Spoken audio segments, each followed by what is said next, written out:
يا نبي سلام عليك، يا رسول سلام عليك، يا حبيب سلام عليك. أعوذ بالله من الشيطان الرجيم. بسم الله الرحمن الرحيم. قال تبارك وتعالى في القرآن المجيد والفرقان الحميد: تلك الرسل فضلنا بعضهم على بعض منهم من كلم الله ورفع بعضهم درجات. صدق الله العظيم وصدق رسوله النبي الكريم. وقال رسول الله صلى الله عليه وسلم: فضلت على الأنبياء بست: أعطيت جوامع الكلم، ونصرت بالرعب، وأحلت لي الغنائم، وجعلت لي الأرض مسجدا وطهورا، وأرسلت إلى الخلق كافة، وختم بي النبيون، أو كما قال رسول الله صلى الله عليه وسلم. حضرت صاحب کا بہت ہی شکر گزار ہوں کہ آپ نے بہت احسن انداز سے آپ کی سلیٹوں کو صاف کرنے کی ترغیب دی اور نئی تحریر پر حکم کرنے کی ترغیب ارشاد فرمائی. اللہ تعالیٰ حضرت کے زور بیان کو اور زیادہ خوبصورت اور مؤثر فرمائے. آپ سب کا بھی مشکور ہوں. ہر سال تقریباً حاضری کا موقع ملتا ہے. اس سال بھی چند کلمات کہنے کا موقع مل رہا ہے. اور خوشی کی بات یہ ہے کہ میں نے بھائی سے پوچھا تھا کہ کیا اوپر خواتین ہیں، انہوں نے کہا ہے. تو مجھے حیرانی اس بات کی ہوئی کہ خواتین میں اور خاموشی میں تباین کی نسبت ہے. نسبت تباین کا مطلب ہوتا ہے دو چیزوں کا ایک مقام پہ جمع نہ ہو پانا. لیکن ماشاءاللہ آپ جس اچھے طریقے سے ہماری بہنیں جلوہ افروز ہیں، یہ بڑی خوش آئین بات ہے. اور اب اور کچھ ہو نہ ہو، مجھے تھوڑا یقین ہو گیا کہ یہاں بھی انقلاب ضرور آئے گا. جہاں خواتین خاموشی اختیار کر لیں تو آپ کو پتہ ہے کہ طوفان سے پہلے سکون ہوتا ہے، پھر اس کے بعد طوفان آتا ہے. اس کا مطلب ہے کہ آپ انشاءاللہ گھروں میں ایک خوبصورت مدنی انقلاب آنے والا ہے. ایک مرتبہ محبت سے درود شریف پڑھ دیجیے: اللہم صلی علی سیدنا و مولانا محمد وعلی آل سیدنا و مولانا محمد وآلہ وبارک وسلم. تیسرے سپارے کی اول آیت بڑی معروف ہے. اللہ تعالیٰ ارشاد فرماتا ہے کہ تلک الرسل، یہ رسول ہے، فضلنا بعضهم علی بعض، ہم نے ان میں سے بعض کو بعض پر فضیلتوں سے نوازا ہے. یاد رکھیں کہ وصف نبوت میں تمام انبیاء علیہ السلام برابر ہیں. وصف نبوت جیسے مرد ہونے میں آپ سب برابر ہیں، یہ بھی مرد ہیں، آپ بھی مرد ہیں، آپ بھی ہیں.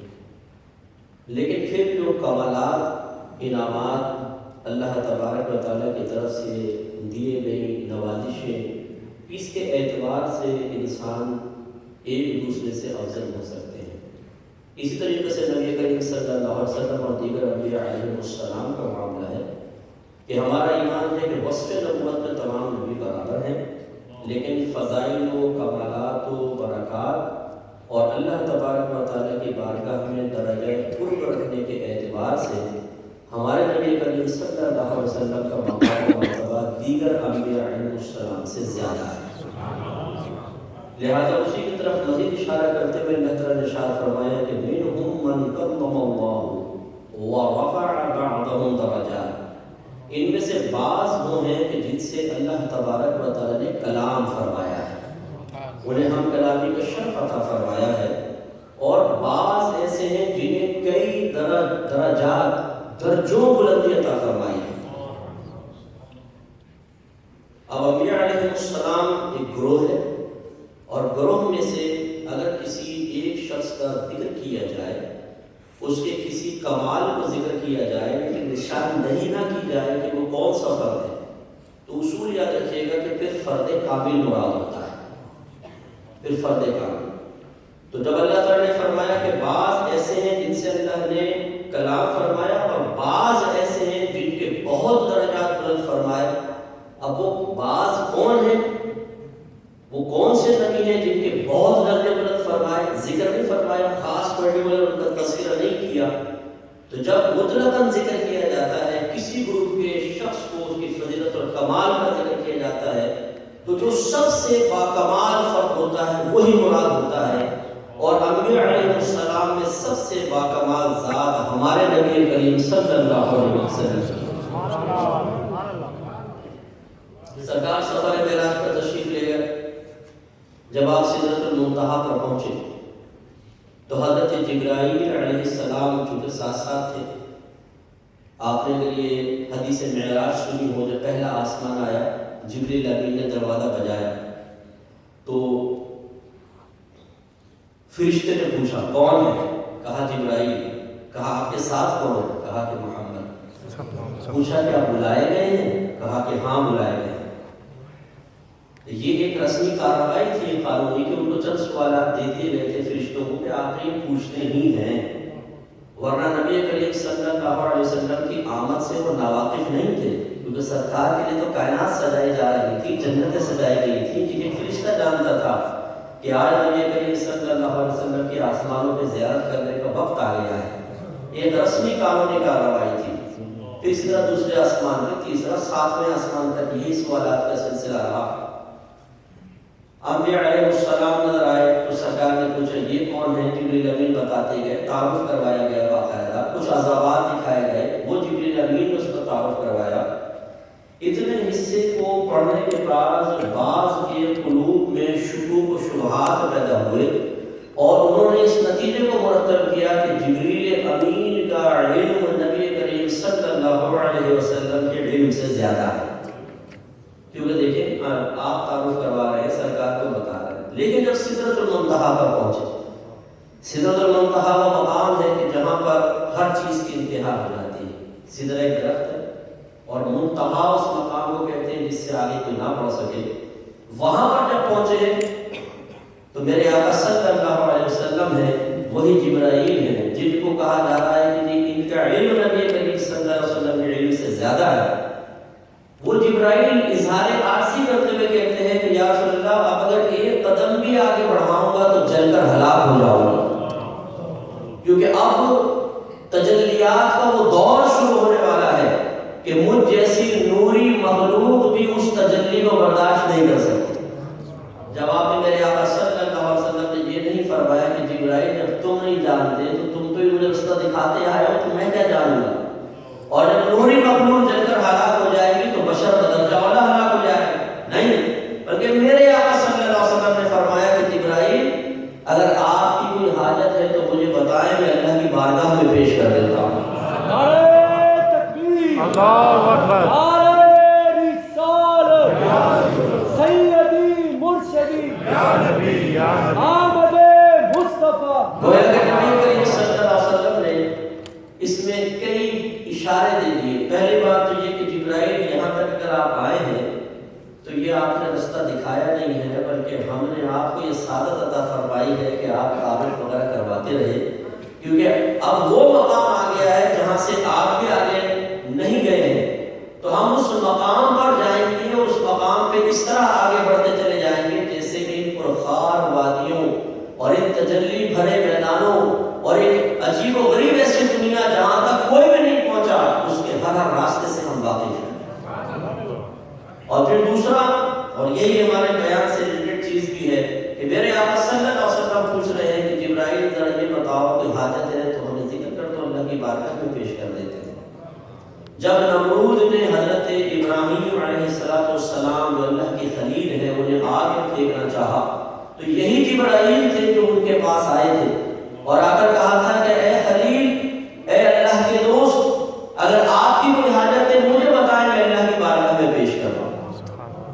تو ہمارے سرکار کی فضیلت اور کمال کا پہلو اب دیکھیں تو اللہ نے فرمایا، بالکل بجا اور درست فرمایا کہ اللہ تعالیٰ نے ہمارے نبی کو کئی درجوں بلندی عطا فرمائی. یہاں اللہ کے خلیل ہیں، یہاں اللہ کے حبیب ہیں، یہاں بھی جبرائیل ہیں، یہاں بھی جبرائیل ہیں. فرق یہ ہے کہ یہاں جبرائیل پوچھ رہے ہیں کہ اے اللہ کے خلیل کوئی حاجت ہے ہمیں بتائیں، میں اللہ کی بارگاہ میں پیش کر دوں، اور ہمارے یہاں سرکار فرما رہے ہیں جبرائیل تمہاری کوئی حاجت ہے مجھے بتاؤ، میں اللہ کی بارگاہ میں پیش کر دوں. صلی اللہ علیہ وسلم میں اور حضرت ابراہیم خلیل اللہ میں کہ اللہ تعالیٰ نے آپ کو اتنی برکات اور فضیلت سے نوازا ہے، تو واقعی ہمارے آقا صلی اللہ علیہ وسلم انبیاء علیہ السلام سے مقبول اور محبوب اور اللہ کی بارگاہ میں مقرر ہے۔ اور یہاں ضمن یہ بات میرے پچھلے سال میں یہ ذکر کی تھی کہ یہ صحیح حدیث میں ہے، مصنف عبدالرزاق اٹھا کے پڑھے، پوچھا کہ یا رسول اللہ سب سے پہلے اللہ تبارک و تعالیٰ نے کس کو پیدا کیا؟ تو آپ نے شاید فرمایا کہ اول ما خلق اللہ نوری، اللہ تعالیٰ نے سب سے پہلے میرے نور کو پیدا فرمایا۔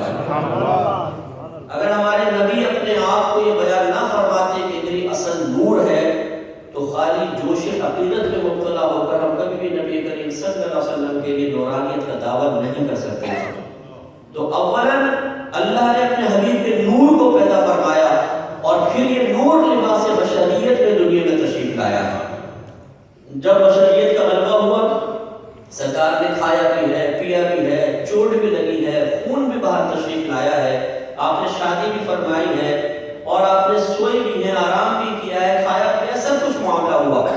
لیکن جب نورانیت کی غلبہ جلوہ گری ہوتی تھی، نورانیت کا غلبہ ہوا کرتا تھا، تو ہمارے نبی کریم صلی اللہ علیہ وسلم ان تمام عوارضات بشریت سے پاک و صاف ہو جایا کرتے تھے۔ سدرۃ المنتہا پر اسی نورانیت کی جلوہ گری تھی کہ جبریل امین باوجود متفق علیہ نوری مخلوق ہے، لیکن وہ ٹھہرے ہوئے ہیں اور جن کی نورانیت میں بعض حضرات اختلاف کرتے ہیں۔ بشریت میں کسی کا اختلاف نہیں، ہمارے آقا بشر ہے، ہم بھی مانتے ہیں، ہر نبی بشر ہے، لیکن نورانیت میں اختلاف کیا جاتا ہے۔ تو مقام غور یہ ہے کہ جب وہ شخص، وہ ذات جس کی نورانیت میں اختلاف ہے وہ آگے بڑھ جائے اور نہ جلے، اور جس کی نورانیت میں اختلاف نہیں وہ ڈر کے رک رہا ہے کہ میں جل جاؤں گا۔ کمال مصطفیٰ یہی ہے کہ ہمارے آقا صلی اللہ علیہ وسلم پر جب نورانیت کی جلوہ گری ہوئی تو ان وادیوں میں چلے گئے، ان مقامات پر چلے گئے جہاں نوری مخلوق بھی نہیں پہنچ رہی ہے۔ اور یہ بتائیے کہ لباس نبی ہوتا ہے یا ذات نبی ہوتی ہے؟ جسم نبی ہوتا ہے، ذات اور ایک جسم کے مجموعے کا نام نبی ہے نا ہمارے یہاں، لباس تو نبی نہیں ہوتا۔ میرے آقا نور کے بنائے گئے ہیں، لباس تو اون کا، دھاگے کا بنایا گیا تھا، لیکن جب میرے آقا صلی اللہ علیہ وسلم وہاں گئے تو آپ کا ایک بال بھی نہ جلا، اور جو لباس آپ نے پہنا ہوا تھا اس تک بھی کوئی آنچ نہ پہنچی۔ اس کا مطلب ہے وہ یاد رکھیے کہ جو اللہ کے نبی کے ساتھ ہوگا، جس طرح اللہ نے اپنے نبی کو ہر قسم کے جلنے سے محفوظ رکھا ہے، جو آپ کے ساتھ ہوگا انشاءاللہ اس سے بھی حفاظت دے دی جائے۔ تو اللہ تعالیٰ نے اپنے حبیب صلی اللہ علیہ وسلم کو بڑا مقام و مرتبہ عطا فرمایا۔ سفر معراج ہی ہے، جب سرکار بیت المقدس میں تشریف لے گئے تو آپ کو معلوم ہے کہ تمام انبیاء علیہ السلام وہاں موجود تھے۔ میرے آقا صلی اللہ علیہ وسلم نے وہاں پر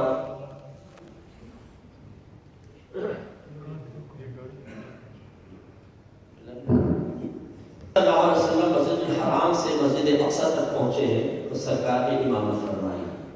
تمام انبیاء علیہ السلام انتظار میں تھے اپنے جسم و روح کے مجموعے کے ساتھ۔ یاد رکھیں کہ عبادت نہ فقط روح کرتی ہے نہ فقط جسم، کیونکہ روح تو ایک نظر نہ آنے والی شے ہے جس کو جسم لطیف سے علماء نے تعبیر کیا سمجھانے کے لیے، اور اگر روح کو نکال لیں تو آپ کو پتہ ہے کہ لاش ہی پڑی ہوتی ہے اور جسم حرکت نہیں کرتا ہے۔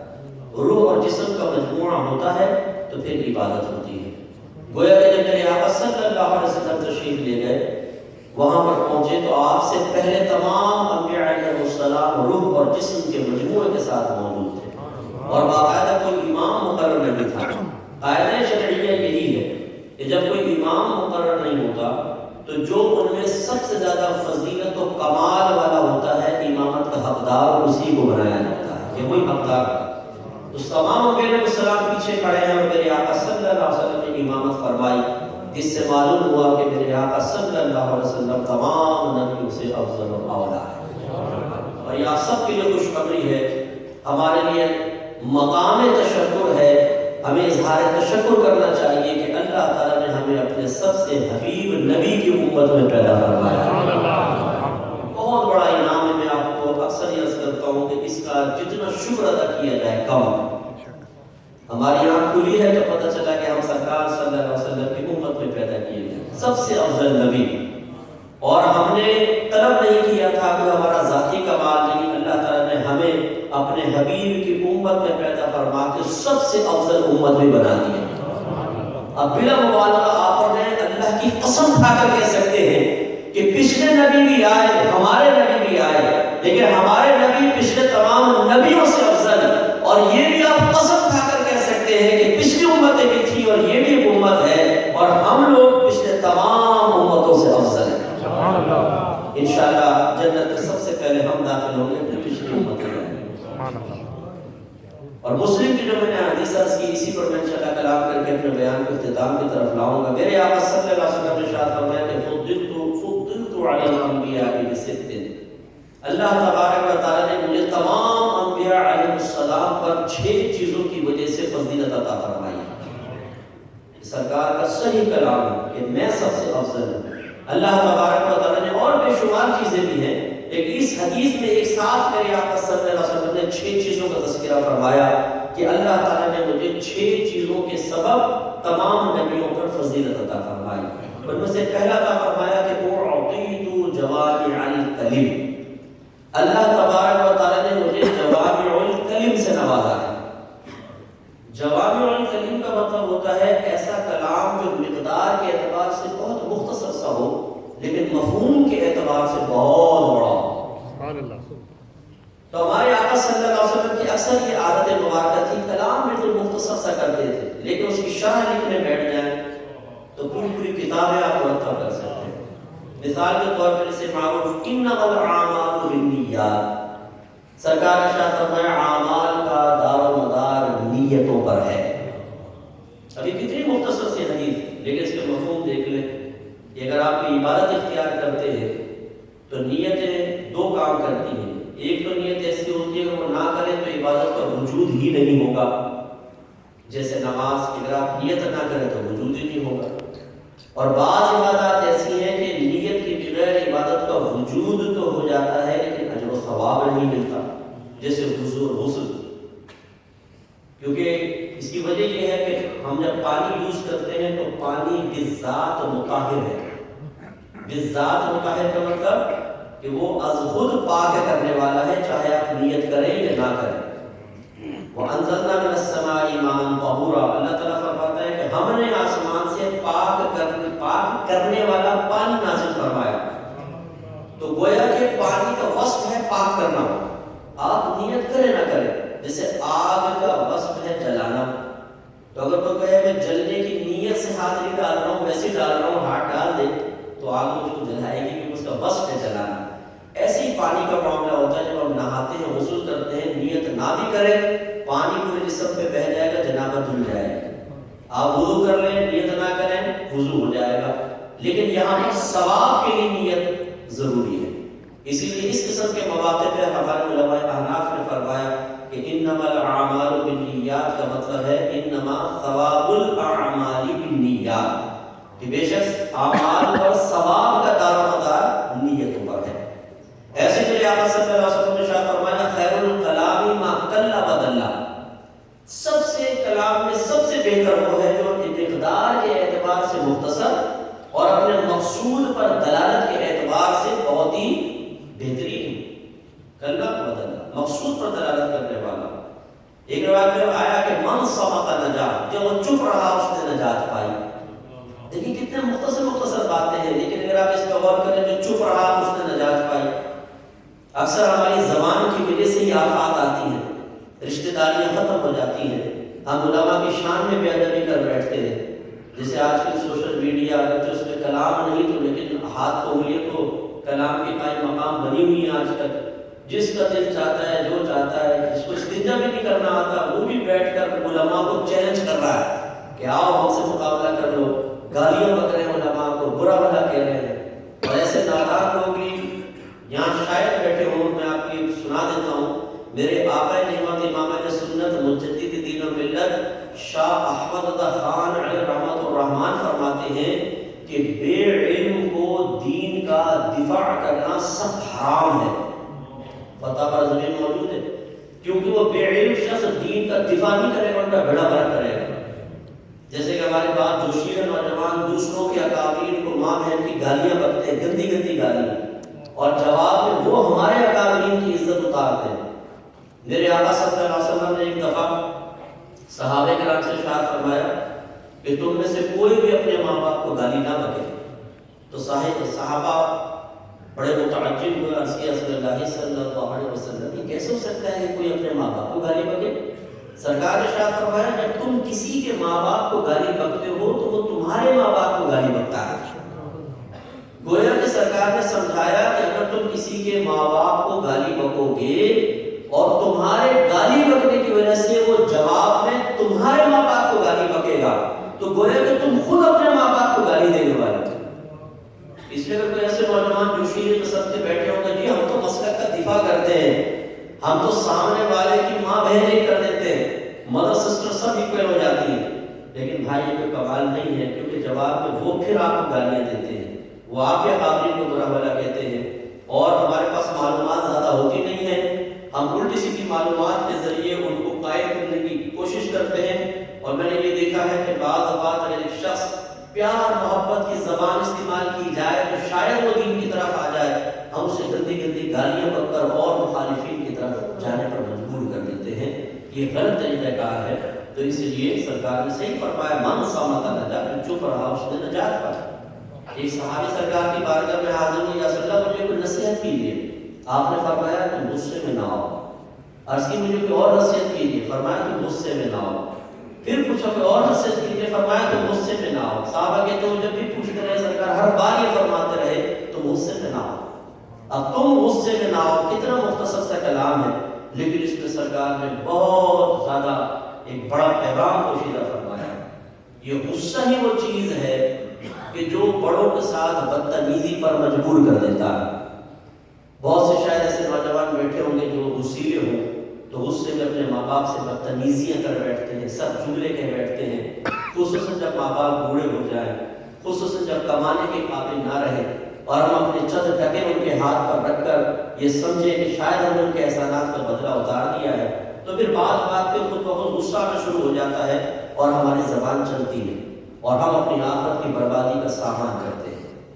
میرے آقا صلی اللہ علیہ وسلم نے ارشاد فرمایا جس نے اپنی ماں کو ناراض کیا اس سے جیسے بھی ہو سکے اپنی ماں کو راضی کرے، کیونکہ جب تک ماں ناراض رہے گی اللہ تبارک و تعالیٰ نہ اس کا فرض قبول فرمائے گا نہ نفل قبول کرے گا۔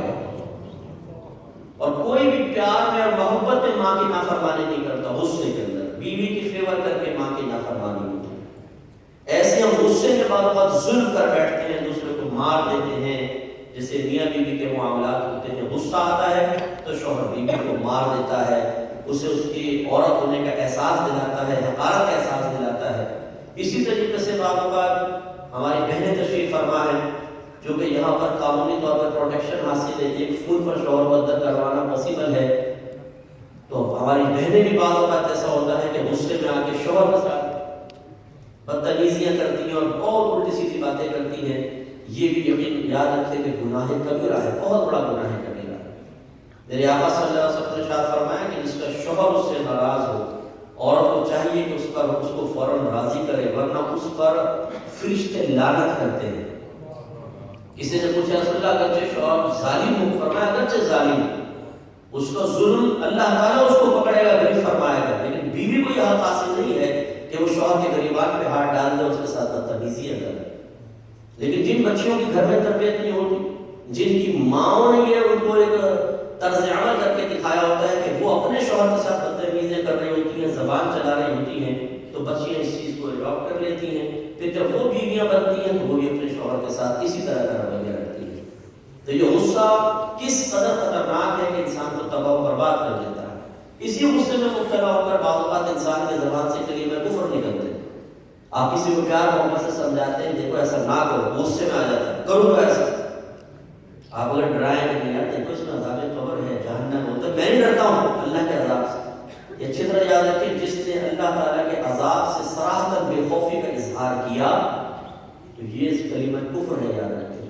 اللہ تعالیٰ کے عذاب سے ڈرنا فرض ہے، جو اس طرح حقارت کے ساتھ اللہ کے عذاب کا تذکرہ کرے تو تجدید ایمان کرنا پڑے گا۔ تو یہ غصہ ہوتا ہے کہ جو اس طریقے سے ہم سے معاملات کرواتا ہے۔ یوں ہی چونکہ ہمارے یہاں کوئی مار پیٹ نہیں ہے، گرفت نہیں ہے، تو میں نے دیکھا ہے کہ علماء ساتھ عوام بدتمیزی کرتی ہوئی نظر آتی، ان کے سامنے کھڑے ہو جائے، انہیں برا بھلا کہنا شروع کر دیں کہ بھائی مسجد کے اندر خصوصاً اگر کوئی برادری پیچھے ہو، تھوڑا پیسہ ویسا ہاتھ میں آ جائے تو وہ پھر امام حضرات کے ساتھ بدتمیزی کر رہے ہوتے ہیں، ائمہ کے ساتھ بدتمیزی کر رہے ہوتے ہیں۔ تو یہ غصہ کیا کیا کرواتا ہے آپ نے۔ اسی طرح بعض بھولے پپو مجھے ملتے ہیں، وہ مفتی صاحب میں نے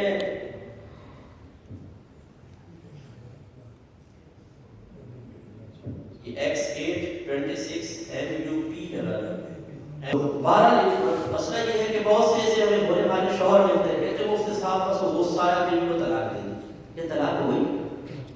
اب اس سے پوچھو بھائی پپو، پیار محبت میں کون بیوی کو طلاق دیتا ہے؟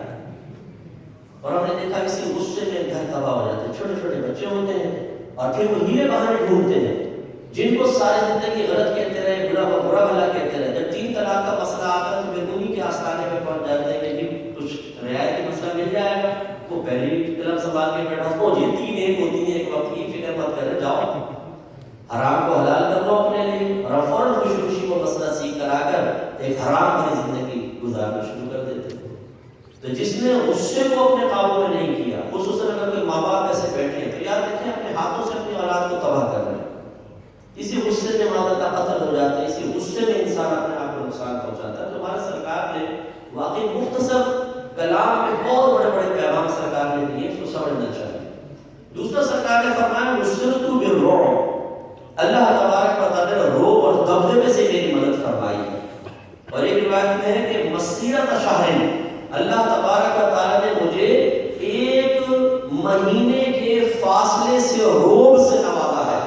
یہ اگر کوئی دشمن مجھ پہ حملہ کرنے لگے، ابھی 1 ماہ کی مسافت پر ہوتا ہے، لیکن اللہ تعالیٰ میرا رعب، دبدبہ اور خوف اس کے دل میں ڈال دیتا ہے، وہ ہیبت زدہ ہو جاتا ہے۔ اور یاد رکھیں کہ جو واقعی زندہ کرنے والا ہوگا، جب وہ مدینہ منورہ حاضری کے لیے جائے گا، اس کے دل پہ رعب اور دبدبہ طاری ہوگا۔ اگر آپ نے کبھی مدینہ منورہ کی حاضری پائی اور روضہ رسول کے قریب آ کے آپ کی کیفیت نہ بدلی، آپ کے بدن میں تھوڑی کپکپی طاری نہ ہوئی، آپ کا رنگ فق نہ ہوا، آپ کے دل میں خوف پیدا نہ ہوا، آپ کو اپنے اعمال کے ضائع ہونے کا ڈر پیدا نہ ہوا، تو سمجھ جائیے کہ ابھی آپ نے نبی کریم صلی اللہ علیہ وسلم کو حقیقتاً پہچانا ہی نہیں۔ اس لیے کہ میرے آقا صلی اللہ علیہ وسلم کی بارگاہ وہ بارگاہ ہے کہ کافر بھی اس بارگاہ میں آتے تھے تو دل گھبرا جایا کرتا تھا، تو پھر تو ہم تو مومن ہیں۔ سرکار سے پیار ایک الگ معاملہ ہوتا ہے، آپ بہت سے علماء سے پیار کرتے ہیں، اس شخص سے جیسے روح داپ والی ہوتی ہے کہ ہم کہتے ہیں یار قریب جاتے ہوئے ڈر لگ رہا ہے، بس میرا سلام کیا دینا دور سے۔ تو پیار اور روح یہ جمع ہو سکتا ہے اور ہونا چاہیے، اس لیے کہ میرے آقا صلی اللہ علیہ وسلم کی بارگاہ وہ بارگاہ ہے کہ جہاں پر ذرا سی ادنا سی بھی گستاخی ہو جائے تو ایمان اور ولایت سلب کر لی جاتی ہے۔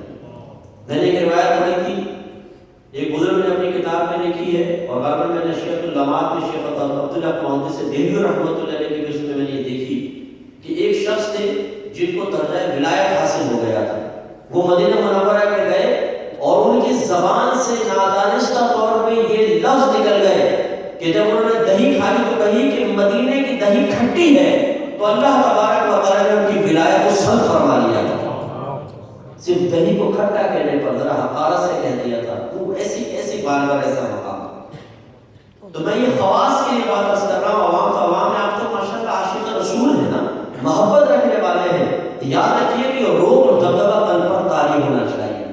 ہمارے علماء نے فرمایا کہ یہ وہ بارگاہ ہے کہ جب جنید بغدادی اور بایزید بسطامی صاحب رحمۃ اللہ علیہ جیسے اللہ کے ولی وہاں پہنچتے ہیں تو سانس لینا بھول جاتے ہیں، یا سلام حضور سے سانس لیتے تو گستاخی ہو جائے اور ولایت سلب ہو جائے اور ہمارے اعمال برباد کر دیے جائیں۔ اس لیے شیخ عبداللہ محمدی سے دہلوی رحمۃ اللہ علیہ نے بڑی پیاری بات بیان فرمائی، مدارج النبوت اٹھائیے، ارشاد فرمایا جیسے سرکار کی ذات کی تعظیم ہے ویسے ہی آپ کے ذکر کی بھی تعظیم ہوگی۔ لہذا کہتے ہیں کہ اکابرین سے منقول ہے کہ جب سرکار کا ذکر کیا جاتا تو ان کے چہروں پر رنگ فخر ہو جایا کرتے تھے، جسم حرکت کرنا بھول جاتے تھے، انتہائی احترام اور روب اور دبدبے کے ساتھ اس میں مبتلا ہو کر سرکار کا ذکر سنا کرتے تھے۔ تو ہمارے ہاں کچھ اور صورتحال ہو جاتی ہے، بعض اوقات سرکار کا ذکر چل رہا ہوتا ہے، اتنا ادب کا اہتمام نہیں کر پاتے۔ بہرحال خواص اور عوام میں فرق تو ہوتا ہے، لیکن اس چیز کو ہمیں ذہن میں رکھنا چاہیے کہ جس طریقے سے ذات کی تعظیم ہے ویسے ہی ذکر کی بھی تعظیم ہے. اس لیے امام صاحب نے فرمایا نا کہ آپ ٹیک نہ لگائیں, تھوڑا سا آگے آ جائیں. اس میں بڑا حکمت بھرا پیغام ہے کہ اگر بالفرض میرے آقا صلی اللہ علیہ وسلم یہاں جلوہ افروز ہوتے, کیا ہماری مجال تھی کہ ہم پیچھے ٹیک لگا کر بیٹھتے؟ ہم تو سرکار کے گرد جمع ہو جاتے, خوف سے نگاہیں نہ اٹھتی, دل کانپنے لگ جاتے. جیسے صحابہ کرام فرماتے ہیں کہ ہم سرکار کے پاس ہوتے تھے تو ہم میں اتنی جرأت نہیں ہوتی تھی کہ سرکار سے سوال کر لیں, تو ہم اپنے دل میں تمنا پیدا کرتے کاش کوئی دیہاتی صحابی آ جائیں اور وہ سرکار سے سوال کریں اور سرکار جواب دے تو ہم بھی سیکھنے میں سیکھنے کی سعادت حاصل کریں گے. تو اتنا رو اور دبدبا تھا سرکار. اور علماء نے فرمایا کہ ایسے سرکار صحابہ کرام بیٹھا کرتے تھے کہ اگر ان کے سروں پہ کوئی پرندہ آ کر بیٹھ جائے تو اڑے نہیں, بالکل بے حس و حرکت سرکار کی. تو آپ نے مشہور واقعہ سنا ہے کہ سرکار صلی اللہ علیہ وسلم ایک مرتبہ کسی غزوے سے واپس آ رہے تھے, درخت کے نیچے آرام فرما رہے تھے. آپ کی تلوار شریف لٹکی ہوئی تھی. ایک کافر آ گیا اور اس نے آپ کی تلوار نکالی. سرکار نے اپنی آنکھیں کھولی, اس کی طرف دیکھا تو اس نے کہا کہ محمد آپ کو آج مجھ سے کون بچا سکتا ہے؟ میرے سرکار نے فرمایا اللہ. سبحان اللہ. یہ تو شخصیت کا پہلے روح, اور پھر سرکار کی زبان حق ترجمان سے جب یہ لفظ نکلے تو کام بھی اس کے ہاتھ سے تلوار گر گئی. میرے آقا نے تلوار اٹھائی, فرمایا اب تجھے مجھ سے کون بچائے گا؟ تو کافر بھی جانتا تھا کہ جب سرکار کریم ہے اور کریم غالب آتا ہے تو اظہار کرم فرماتا ہے, اگر آپ چھوڑ دیں تو آپ کا کرم ہوگا. سرکار نے فرمایا اسلام لاتے ہو؟ کہا کہ نہیں, لیکن آپ سے وعدہ کرتا ہوں کہ آپ کے خلاف آپ کے دشمنوں کی کبھی مدد نہیں کروں گا. سرکار نے فرمایا جاؤ تمہیں میں چھوڑ دوں. تو ایسا روب اور دبدبے سے سرکار پر نوازا کہ تو روڑ تو نصرت بالرعب. سرکار فرماتے ہیں اللہ نے روب کے ساتھ میری مدد کی ہے. لیکن یہ یاد رکھیے کہ جب مشیت الہی غالب آئی ہے تو اس وقت کفار کے قلب سے روب نکلا بھی ہے. اللہ تبارک و تعالیٰ نے ایسا اپنی حکمت اور مشیت کے تحت, یہ میں اس لیے وضاحت کر رہا ہوں کہ آپ بھی کہیں کہ غزوہ بدر میں بھی کفار سامنے تھے تو باقاعدہ مقابلے پر آ گئے تھے, تو کیا یہ حدیث غلط ہے؟ ایسا نہیں ہے. روب اور دبدبا ان کے تن پر بھی طاری تھا, لیکن جب بدبختی بعد اوقات غالب آتی ہے تو پھر ایک کیفیت دب جاتی ہے, دوسری کیفیت غالب آ جاتی ہے. جو آج بھی اگر سرکار کی شان میں گستاخی کرتا ہے اس کا دل کتنا ہی سیاہ کیوں نہ ہو, ایک لمحے کے لیے دل کے قلب کے کسی حصے میں خوف اور روب اور دبدبا ضرور اس کے ہوتا ہے, اور وہ بھی محسوس ضرور کرتا ہے کہ میں کیا کر رہا ہوں. اور کل بروز قیامت جب وہ سرکار کی شان اقدس کی حدیثیں پڑھتا ہے کہ سرکار کی مکمل طور پہ قدرت آزاد ہوگی, اللہ تبارک و تعالیٰ آپ کی طاقت کو آزاد کر دے گا, اولین آخرین آپ کی شان دیکھ رہے ہوں گے, اس وقت میرا کیا ہوگا. لیکن آخر ابو جہل کی نسل قیامت تک چلے گی تو صحیح نا, روح ہے, دبدبا ہے, سب کچھ ہے, جاتا ہے اور انسان اسی کیفیت میں آگے بڑھ کر سرکار سے معاذ اللہ بدتمیزی اور گستاخی کا ثبوت دیتا ہے. لیکن ہم اہل محبت میں سے ہیں, سرکار کا ذکر بھی آئے تو دل گھبرانا چاہیے, سرکار کا ذکر ہو تو ادب اور احترام سے بیٹھنا چاہیے. یہ نہیں کہ پاؤں پھیلا کر گفتگو کر رہے ہیں اور ہم اور کسی حرکت میں لگے ہوں, یہ مناسب نہیں ہے. انتہائی ادب اور احترام کے ساتھ. پھر آگے سرکار نے مزید ارشاد فرمایا وہ احلت لی الغنائم, اللہ تبارک و تعالیٰ نے میرے لیے مال غنیمت کو حلال کر دیا. حلال کر دی گئی میرے لیے غنیمتیں. مال غنیمت کہتے تھے جو کافروں پہ حملہ کرتے تھے, تو جو کافروں کا مال حملہ کرنے کے بعد قابو میں آتا تھا اسے مال غنیمت کہتے ہیں. اور اگر کافر خود ہی مال چھوڑ کے چلے جائیں, جنگ نہ ہو, تو اس کو مال فے کہا جاتا تھا, اور یہ مجاہدین میں تقسیم کیا جاتا تھا. لیکن پہلے دور میں اگر کوئی نبی حملہ کرتا, مال غنیمت حاصل ہوتا, تو اس کو پہاڑ پر رکھ دیا جاتا تھا اور آسمان سے ایک آگ آتی تھی جو اس کو جلا دیتی تھی. گویا کہ پچھلے زمانے میں انبیاء علیہ السلام کے لیے مال غنیمت سے فائدہ اٹھانا منع تھا, حرام تھا. لیکن جب میرے آقا صلی اللہ علیہ وسلم دنیا میں جلوہ افروز ہوئے ہیں تو اللہ تعالیٰ نے اپنے قوانین میں ترمیم فرما دی ہے, سرکار کو آسانی عطا فرمائی ہے اور مال غنیمت آپ کے لیے حلال کیا. بخاری کی روایت ہے, اگر کوئی آپ سے پوچھے تو آپ یہ جواب دے سکتے ہیں کہ سرکار صلی اللہ علیہ وسلم کا ذریعہ معاش کیا تھا. تو اولاً ہجرت سے پہلے تجارت تھا, اور تجارت کے بعد جب آپ یہاں ہجرت کے بعد جب آپ یہاں تشریف لائے ہیں تو آپ نے خود ارشاد فرمایا کہ اللہ تبارک و تعالیٰ نے میری روزی نیزے کے سائے میں رکھ دی. تو جو مال غنیمت آتا تھا اس کے 5 حصے کیے جاتے تھے، 4 مجاہدین میں تقسیم ہوتے تھے، ایک سرکار کے پاس آتا تھا، پھر اس 5 کے 5 حصے کیے جاتے تھے، جس میں 4 حصے مسافروں، یتیموں، بیواؤں اور غریبوں اور سرکار کے رشتہ داروں کے لیے، اور ایک حصہ خالصتاً میرے سرکار کے لیے. اسی میں ضمن معلومات کے لیے میں عرض کر دیتا ہوں کہ ایک باغ بھی سرکار کے پاس مال غنیمت میں سے آیا تھا، اس کو باغ فدق کہا جاتا ہے.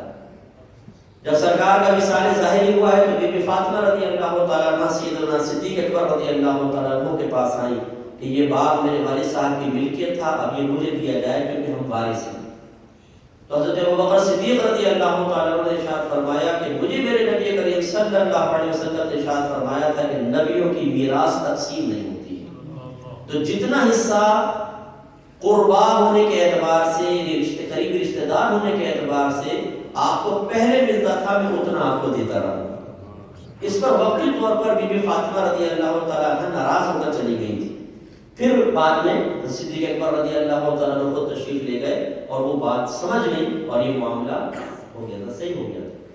تو بعض حضرات یہ کہتے ہیں کہ دیکھیں صدیق اکبر رضی اللہ تعالیٰ عنہ نے باغ فدق کو اپنے قبضے میں لے لیا، آل رسول کو نہ دیا تو آپ نے غصب کیا. معاذ اللہ صحابہ کرام غاصب ہیں، یہی عمر فاروق نے کیا، یہی عثمان غنی نے کیا، لہذا تمام صحابہ غاصب ہیں. ہمارے اہل سنت کے علماء یہ جواب دیتے ہیں کہ چوتھے خلیفہ کون تھے، ذرا یہ بتائیے. حضرت علی کرم اللہ وجہہ الکریم. تو اگر معاذ اللہ علماء ائمہ ثلاثہ جو پہلے کے 3 تھے، شیخین کریمین اور عثمان غنی رضی اللہ تعالیٰ عنہ، اگر انہوں نے ظلم کیا تھا تو یہ ظلم کا تسلسل معاذ اللہ حضرت علی کے دور میں کیوں جاری ساری رہا؟ ایسا کیوں نہ ہوا کہ حضرت علی نے وہ باغ حوالے کر دیا ہو؟ لہذا معلوم یہ ہوا کہ حکم شرع یہی تھا، اسی لیے حضرت علی رضی اللہ تعالیٰ عنہ نے بھی اس باغ کی پیداوار سے حصہ دیا ہے، اس باغ کو حوالے نہیں کیا ہے. تو ان چیزوں کو بھی ذرا اپنے ذہن میں رکھا کریں تھوڑی بہت، تاکہ ہم کبھی جواب دینے میں کامیاب ہو سکے. تو اللہ تعالیٰ نے اپنے حبیب کے لیے مال غنیمت کو حلال کیا، اور یہ طیب اور پاکیزہ غذا سرکار کے پاس ہوتی تھی. اور آپ یہ بخاری کی روایت ہے کہ اپنے گھر والوں کے لیے 1 سال کا راشن جمع کر دیا کرتے تھے. 1 سال کا راشن. حضرت عمر فاروق رضی اللہ تعالیٰ عنہ حدیث کے راوی ہیں. اب آپ کہیں گے 1 سال کا راشن، کیا اللہ پہ توکل نہیں تھا؟ میرے آقا صلی اللہ علیہ وسلم سے زیادہ بڑھ کر کون توکل کرنے والا ہوگا؟ سرکار جمع فرماتے تھے، لیکن قربان جائیے آپ کی تربیت پر اثر کا اثر. میری والدہ سیدہ عائشہ صدیقہ رضی اللہ تعالیٰ عنہ فرماتی ہے کہ سرکار کے گھر میں کبھی ایسا نہ ہوا کہ ہم نے 3 دن ایسے گزارے ہو کہ پیٹ بھر کر کھانا کھایا ہو. پھر فرماتی ہیں ہم کھا سکتے تھے لیکن ہم صدقہ کر دیا کرتے تھے. تو سرکار پہ جو نام نفقہ لازم تھا ازواج کے سلسلے میں، کیونکہ زیادہ ازواج تھی نا، اس لیے سرکار جمع کر دیتے، اور ازواج کا معاملہ کیا تھا؟ صدقہ کرتے. اور میری والدہ سیدہ عائشہ صدیقہ رضی اللہ تعالیٰ عنہ کی یہ ضمن میں آپ کو بتاؤں کہ تربیت کا اثر دیکھیں نا. بعض کہتے ہیں کہ یہ عورت اگر نبی کی زیر تربیت میں رہے تو اس کی اصلاح نہیں ہوتی. اتنے بے وقوف انسانوں، میری والدہ تو وہ ہے جو قیامت تک کائنات کی عورتوں کی تربیت کرتی رہے گی. وہ عالمہ ہیں، صدیقہ ہیں، طیبہ ہیں، طاہرہ ہیں، مجتہدہ ہیں، بہترین مفتیاں ہیں. سبحان اللہ. تو میری والدہ سیدہ عائشہ صدیقہ رضی اللہ تعالیٰ عنہ جب کسی فقیر کو صدقہ کرتی تو اپنے خادم کو کہتے ذرا پیچھے جا کر سنو یہ ہمیں کیا دعائیں دے رہا ہے. تو آ کے بتاتا کہ یہ آپ کو دعا دی ہے. تو آپ فوراً وہ دعائیں اسے دیتی اور فرماتی میں چاہتی ہوں کہ اس کی دعا کا بدلہ میری دعا بن جائے اور میرا صدقہ خالصتاً اللہ کی بارگاہ میں پہنچے. یہ ہمارے بزرگوں کی سوچ ہے. تو میرے آقا صلی اللہ علیہ وسلم کے لیے مال غنیمت کو حلال کیا گیا. پھر آگے سرکار نے مزید ارشاد فرمایا کہ جعلت لی الارض مسجدا وطہورا، کہ اللہ تبارک و تعالیٰ نے میرے لیے پوری زمین کو مسجد بنا دیا، سجدہ گاہ بنا دیا، وطہورا اور پاک کرنے والا بنایا. اس چیز کو اچھی طرح سمجھ لیجئے کہ مسجد سرکار فرماتے ہیں اللہ نے پوری زمین کو میرے لیے مسجد بنایا. مسجد کا مطلب سجدہ کرنے کی جگہ.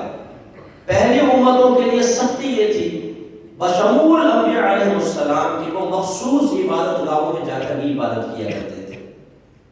لیکن اللہ تبارک و تعالیٰ نے جب اپنے حبیب کو بھیجا تو رحمت للعالمین آئے اور ساتھ میں عذاب آئے. یہ کیسے ہو سکتا ہے؟ سرکار تشریف لائیں رحیم اور کریم جہاں جمال ہی جمال ہو وہاں تنگی بھی ساتھ آ جائے، یہ کیسے ہو سکتا ہے؟ تو عذاب کو اللہ نے یہ کہہ کے اٹھا دیا، ما کان اللہ ليعذبهم وانت فیہم، اے حبیبی اللہ کی شان نہیں کہ آپ ان کے درمیان موجود ہوں اور اللہ تعالیٰ ان کو اجتماعی عذاب میں مبتلا فرما دے، نہیں، ان کو بے خوف کر دیا گیا ہے عذاب سے، اور پھر تمام احکام میں نرمی۔ تو اب ہمارے لیے آسانی ہے، پوری زمین پہ جہاں چاہے سجدہ کرنا۔ اس لیے یہ بھی یاد رکھیے کہ اس حدیث کو ہی آپ لے لیں، اگر آپ کسی جگہ پہ نماز پڑھنا چاہتے ہیں اور وہاں پر کوئی گندگی وغیرہ آپ کو بظاہر نظر نہیں آ رہی، تو یاد رکھیے کہ زمین کی اصل یہ ہے کہ وہ پاک ہوتی ہے، ٹھیک ہے نا، کوئی اسمیل وغیرہ نہیں آ رہی، کوئی نجاست کا وجود نظر نہیں آ رہا، تو اس زمین کو پاک ماننا واجب ہے۔ تو اس سے یہ جواب بھی حاصل ہو گیا۔ بعض بھلے بھالے ہمارے بھائی ہوتے ہیں، کہتے ہیں جی آپ جب آپ موٹر وے وغیرہ پہ سفر کر رہے ہیں تو سروسز پہ رک جائیں اور وہاں پر نماز پڑھ لیں، تو کہتے ہیں صاحب پتہ نہیں روڈ پاک ہے کہ ناپاک؟ تو جواب یہ میرے آقا نے فرمایا اللہ نے پورے روئے زمین کو میرے لیے مسجد بنا دیا ہے۔ جب اللہ تعالیٰ مسجد بنائے تو پاک جگہ پر ہی سجدہ ہو سکتا ہے، اس کا مطلب پوری زمین کو اللہ نے پاک کر دیا ہے۔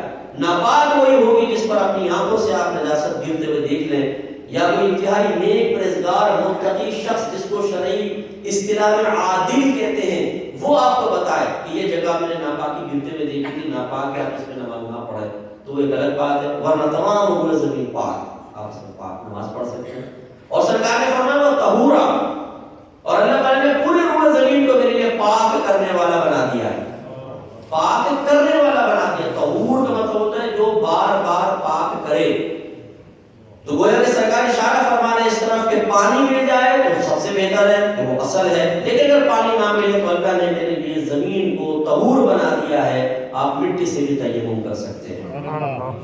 تو یہ وضو کا آلٹرنیٹ ہے، سمجھ لیجئے، اس سے میرے وہ بھائی بہن بھی سبق حاصل کرے جو یہاں سے ہندوستان یا پاکستان جاتے ہیں تو ہوائی جہاز میں بیٹھ کے بالکل چھوٹے سے بچے بن جاتے ہیں، منہ سے جو کچھ نہیں پتا، تو سب کیسے نماز پڑھے، وہاں پہ وضو کیسے پڑھے، استقبال قبلہ کیسے ہوگا، اور ہم کیسے سیٹ پہ بیٹھ کے نماز پڑھ لیں۔ ماشاءاللہ بڑے بھولے بھالے ہیں، عمر کتنی ہے؟ 45 سال، ابھی تک آپ کو 45 سال میں یہی پتہ چلا حضرت کہ نماز کیسے پڑھنی ہے؟ آپ کو جہاز میں سینکڑوں سفر آپ نے کر لیے، اگر آپ کی گورنمنٹ آف برطانیہ اعلان کرتے ہو جہاز میں ایک نماز پڑھے گا اس کو 1000 پاؤنڈ ملیں گے، اب آپ دیکھیں کیسے معلوم کریں گے، حضرت کے پاؤنڈ لگائیں گے، حضرت ذرا کچھ نماز کا طریقہ تو بتائیے، جہاز میں نماز کیسے پڑھی جاتی ہے؟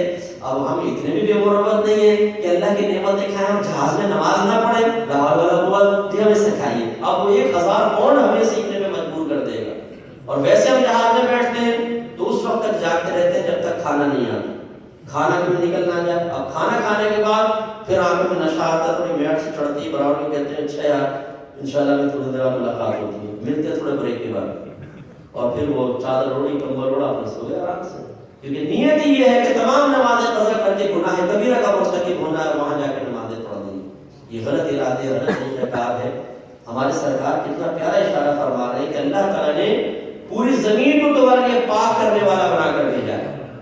تو ایک تو جب آپ پاکستان یا ہندوستان جائیں، آپ انٹرنیٹ پہ سرچ کر لیں کہ آپ کی فلائٹ کس کس سٹی سے کس وقت سے گزرے گی، اس وقت کا نمازوں کے اوقات نکال لیں تو آپ کو پتہ چل جائے گا کہ اگر اس وقت میں اس سٹی سے گزر رہا ہوں گا اور اس وقت یہاں پہ ظہر کا وقت ہوگا، یہ ایک نقشہ پہلے بنا لیں تو آپ کو پورا پتہ چل جائے گا کہ کس سٹی سے ہم گزر رہے ہوں گے اس وقت، اور اس وقت مجھے ظہر پڑھنی ہے، اس وقت عصر پڑھنی ہے، ٹھیک، تو یہ آپ کے سامنے آ جائے گا۔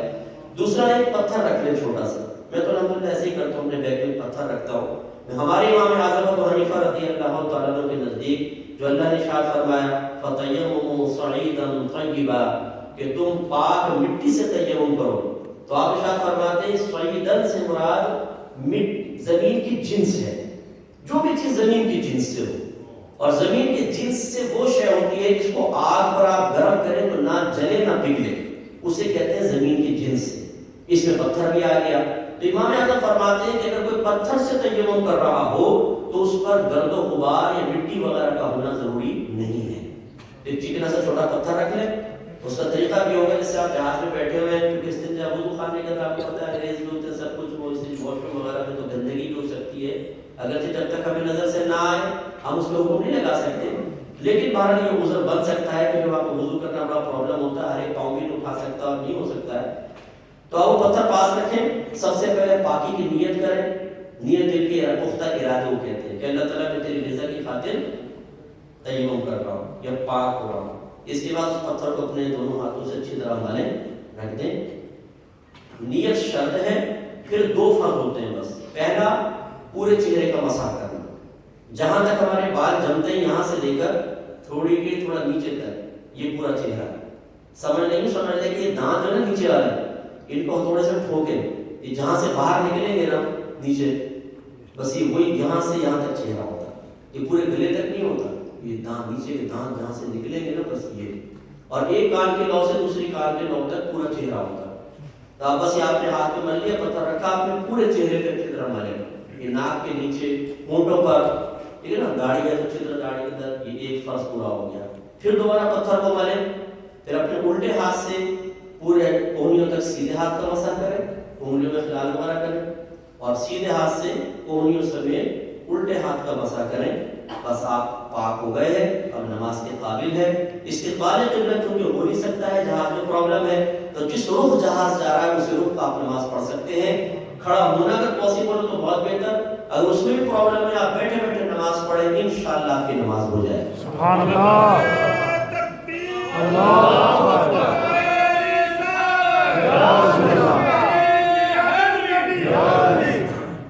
یا رسول اللہ. تو پوری زمین مسجد بھی ہے اور قبول بھی ہے. لہٰذا یہ کوئی عذر نہیں ہے کہ میں ہم موٹر وے پہ سفر کر رہے ہیں کہ کیسے نماز پڑھیں. اس سفر سے اتر کے پڑھیں نا.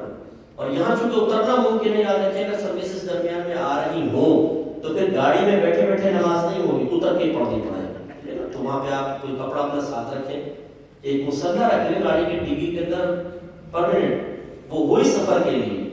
اب بعض بار وہ ملتا نہیں ہے تو بولتے ہیں ٹھنڈی زمین پہ کیسے پڑھ رہے ہیں. بھائی پڑھ دیں ٹھنڈی زمین پر. میرے آقا صلی اللہ علیہ وسلم سے ثابت ہے کہ آپ نماز پڑھا رہے ہیں اور بارش ہو گئی تو آپ نے کیچڑ میں سجدہ فرمایا ہے.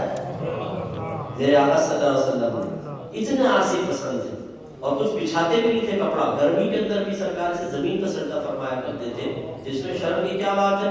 اور اگر ٹھنڈ بھی لگے گی تھوڑا اللہ کے لیے برداشت کر لے تو انشاءاللہ اس پر ثواب ملے گا. تو پوری روئے زمین کو میرے سرکار فرما رہے ہیں اور اس کو دیگر انبیاء علیہ السلام پر وجہ فضیلت قرار دے رہے ہیں کہ دیگر انبیاء علیہ السلام کو یہ انعام نہیں ملا کہ پوری مسجد پوری زمین پر جہاں چاہے عبادت کر لیں اور جہاں چاہے اس سے پاکی حاصل کر لیں. یہ صرف اللہ نے مجھے عطا فرمایا ہے. اور جو اتنی یکتا چیز اللہ نے اپنے حبیب کو عطا فرمائی، اس امت کو اس یکتائی سے فائدہ اٹھانے اور اس انفرادی شے سے فیضیاب ہونے کی فرصت نہ ہو، اس کے احکام سیکھنے کی فرصت نہ ہو، یہ غلط ہے. پھر میرے آقا صلی اللہ علیہ وسلم نے مزید فرمایا کہ وہ ارسلت الی الخلق کافہ، اللہ تبارک و تعالی نے مجھے تمام مخلوق کے لیے رسول بنا کر بھیجا. ایک اور روایت میں سرکار نے فرمایا ہر نبی کسی خاص قوم کی طرف بھیجا گیا، لیکن اللہ تبارک و تعالی نے مجھے تمام مخلوق کا نبی بنا کر بھیجا ہے. ایک روایت میں ارشاد فرمایا کہ ہر نبی کو انسان اور جن کے علاوہ ہر مخلوق پہچانتی بھی ہے. صرف انسان اور جن کو آزمائش میں رکھا ہے کہ انہیں پہچاننا ہوتا ہے، پھر نبی پہ ایمان لانا ہوتا ہے، ورنہ درخت، چرندے، پرندے، درندے، جاندار اشیاء، بے جان، سب نبی کو پہچانتے ہیں، سب نبی کی نبوت کا اعتراف کرتے ہیں. میرے آقا ارشاد فرماتے ہیں کہ ارسلت الی الخلق کافہ، خلق بمانے مخلوق ہے، اور مخلوق اسے کہتے ہیں جس کو پیدا کیا گیا ہو. تو گویا کہ میرے آقا نے اشارہ کر دیا کہ مخلوق کا اطلاق یہ لفظ جس پر بولا جائے گا وہ جاندار ہو یا بے جان، اللہ تبارک و تعالی نے مجھے سب کا رسول بنا کر بھیجا ہے.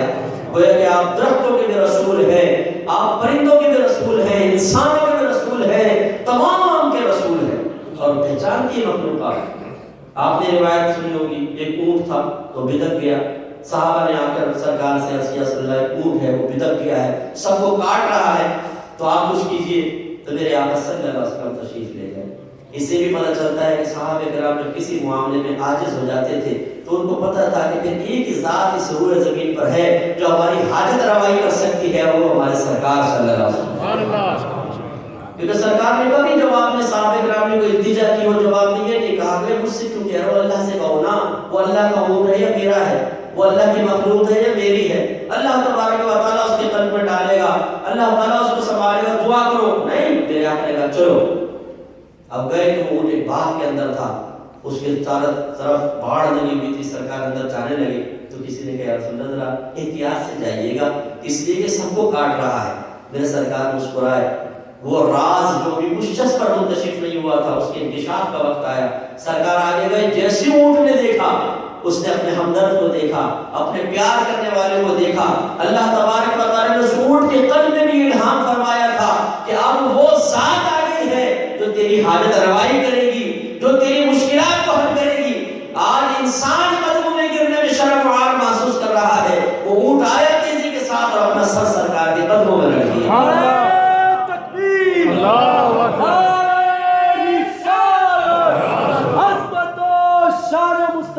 وہ سجدہ ریز ہو گیا. میرے سرکار صلی اللہ علیہ وسلم نے اس کو اٹھایا اور اپنے سینے کے ساتھ لگا لیا. معلوم ہوا کہ جو سرکار کے سامنے عاجزی کا اظہار کرتا ہے, جھکتا ہے. میں نہیں کہہ رہا ہوں کہ آپ سجدہ کریں, مراد ہے کہ جو عاجزی کا اظہار کرتا ہے, میرے آقا صلی اللہ علیہ وسلم اس کو سینے سے لگایا کرتے ہیں. سرکار نے فرمایا کہ اس باغ کا مالک کون ہے؟ بلایا گیا. سرکار نے فرمایا اس اونٹ نے ہم سے شکایت کی ہے کہ تم اس سے کام زیادہ لیتے ہو اور چارہ کم لیتے ہو, اس وجہ سے یہ طیش میں ہے. اس نے پھر توبہ کی معافی مانگی اور اس نے اپنے ان کو سنبھالا. ایسی میں سرکاری توسط سے جا رہے تھے, ایک اونٹ آیا اور صحابہ کہتے ہیں کہ وہ سرکار کے قدموں میں اپنا منہ رکھ کے ایسے رونے لگا جیسا بچہ ماں کے پاس روتا ہے, بلکتا ہے, وہ رونے لگا. میرے آقا نے اپنے پیار بھرا ہاتھ اس کے سر پر پھیرا, اس کے سر کو اٹھایا, قریب کیا. میرے وہ نبی جنہوں نے کبھی کسی استاد سے اونٹ کی بولی نہیں سیکھی, اللہ تبارک و تعالی نے جب نبی کو تمام مخلوق کے لیے بھیجا ہے تو ہر مخلوق کی بولی بھی سکھا کر بھیجی ہے. اونٹ نے فریاد کی, میرے آقا نے سماعت فرمائی.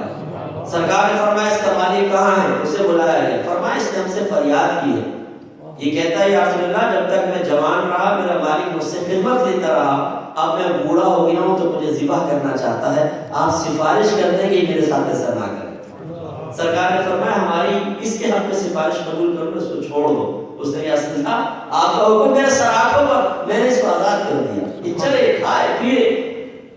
جو اونٹ اتنی سمجھداری کا مظاہرہ کرے کہ سرکار کے قدموں میں سر رکھ کر وقتی طور پہ ذبح سے نجات پا جائے, تو ہم تو اشرف المخلوقات ہیں. ہم کیوں نہ سرکار کا دامن رحمت تھام لیں اس یقین کے ساتھ کہ جو نبی اونٹ کو نجات دلوا سکتے ہیں, انشاءاللہ بارگاہ الہی سے ہمیں بھی نجات دلوا کے جنت میں لے کر جائے. تو ہم نے تو اپنے سرکار کا دامن تھام لیا ہے, یہ وہ نبی ہے. تو میرے آقا صلی اللہ علیہ وسلم نے مزید فرمایا کہ میں ان درختوں ان پتھروں کو جانتا ہوں جو میرے اعلان نبوت سے پہلے مجھے سلام کیا کرتے تھے. ایک عربی سرکار کی خدمت میں آئے, اگر آپ مجھے ایک معجزہ دکھا دیں تو میں آپ پر ایمان لے آؤں گا. سرکار نے فرمایا کیا دیکھنا چاہتے ہو؟ کمال تو یہ ہے نا, کیا دیکھنا چاہتے ہو تم بتاؤ. اس نے کہا ادھر ادھر دیکھا, درخت نظر آیا. کہنے لگا اگر یہ درخت آپ کے پاس چل کر آ جائے نا تو میں آپ پر ایمان لے آؤں. جواب میں سرکار نے یہ فرمایا کہ یہ تھوڑا مشکل کام ہے, درخت عادی طور پہ کہاں چلتا ہے؟ کوئی اونٹ کو اشارہ کروں وہ آ جائے, کسی گھوڑے کو بلاؤں وہ آ جائے, کسی اور چیز کو بلاؤں میں تیار ہوں. نہیں, میرے آقا صلی اللہ علیہ وسلم نے فرمایا کہ عربی تو جا اور اس درخت سے کہہ کہ تجھے اللہ کے رسول نے بلایا ہے. وہ گیا اور اس نے جا کر کہا کہ تمہیں اللہ کے رسول نے بلایا ہے. درخت دائیں ہوا, بائیں ہوا, پوری قوت سے اپنی جڑیں نکالی اور صحابہ کہتے ہیں اپنی آنکھوں سے دیکھا کہ وہ چلتا ہوا آیا اور سرکار کے قدموں میں سجدہ ریز ہو گیا. سبحان اللہ. سرکار نے اللہ اکبر.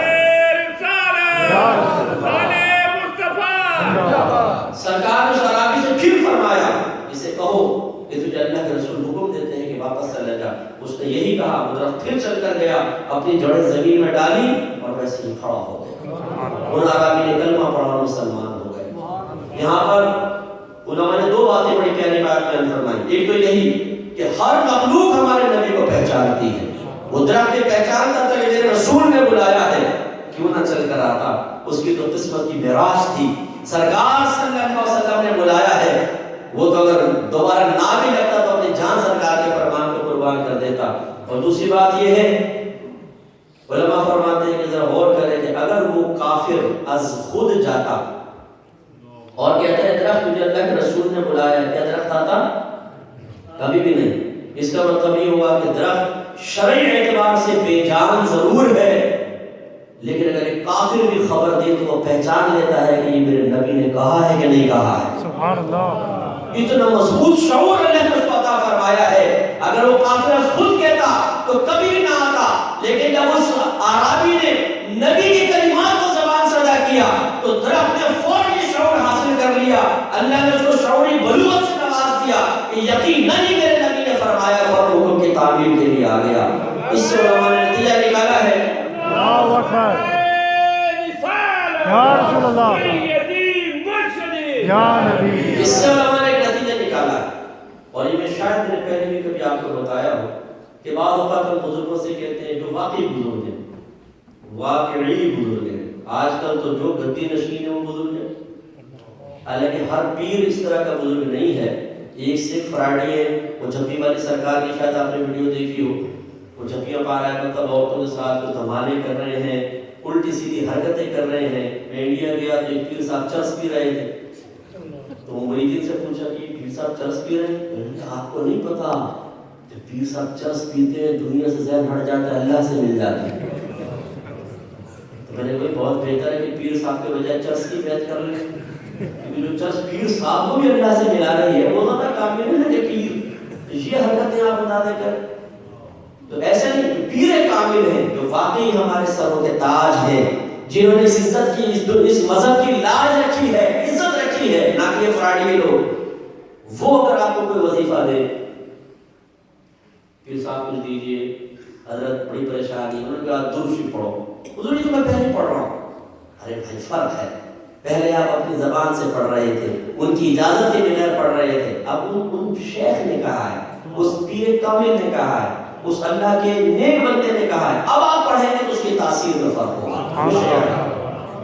جیسے میں نے آپ کو سمجھایا کہ وہ عربی خود جا کر کہتا درخت مجھے رسول نے بلایا کبھی بھی نہ آتا، لیکن جب اس نے وہی کلمات اللہ کے نبی کے کہنے کے بعد کہے ہیں تو اللہ نے برکت اور تاثیر پیدا کر دی ہے اور درخت چل کر آپ کے پاس آیا۔ سبحان اللہ۔ اس لیے اگر بزرگ کوئی وظیفہ وغیرہ دے تو کبھی ایسا نہ کریں کہ آپ اس کو رد کر دیں، بلکہ آپ لیں اور اس کو اختیار کریں، پھر اس کی برکات دیکھیں کہ اللہ تبارک و تعالیٰ کتنی برکات سے نوازتا ہے۔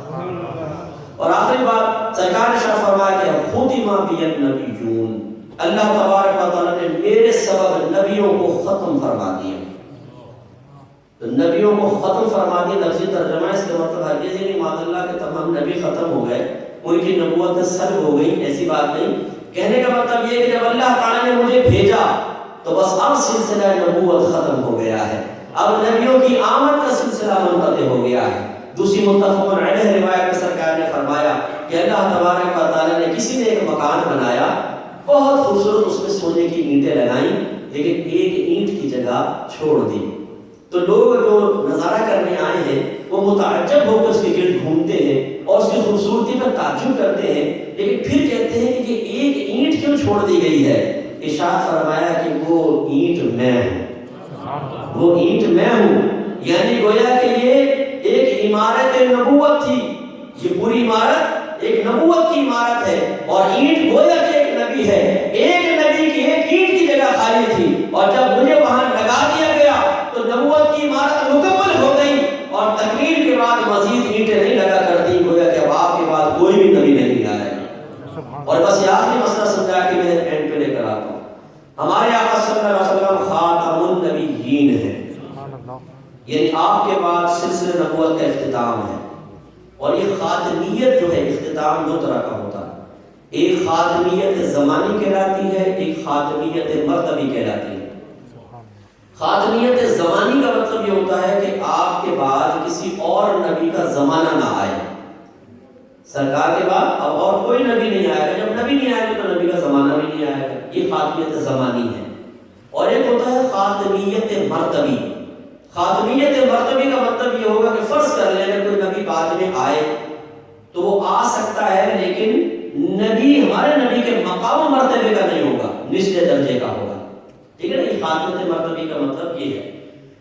ہم علماء اسلام متفق ہیں اس بات پر کہ جب میرے آقا صلی اللہ علیہ وسلم نے فرمایا کہ انا خاتم النبیین، میں تمام نبیوں کا اختتام کرنے والا ہوں، تو یہاں دونوں طرح کی خاتمیت مراد ہے، نہ سرکار